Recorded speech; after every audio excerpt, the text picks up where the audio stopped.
Diagnosis. Ha? Pinatalsik na Chief Justice Renato Corona muling naispata ng media. Corona, sinagot sa DOJ ang kasong tax evasion ng BIR. May mensahe pa sa mga dating kasama.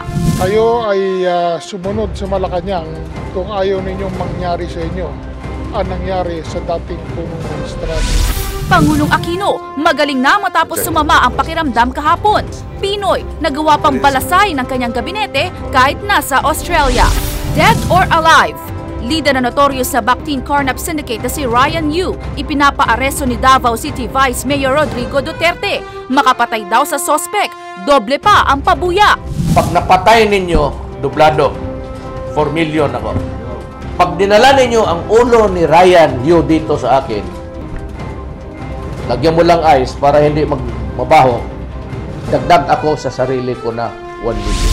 Maghapong pag-ulan, nagdulot ng traffic at baha. Galaw ni Bagyong Ophel, alamin mamaya.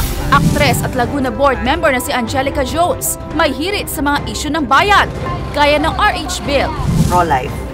Dahil maraming nagkakasakit, conceptives yung mga gamot.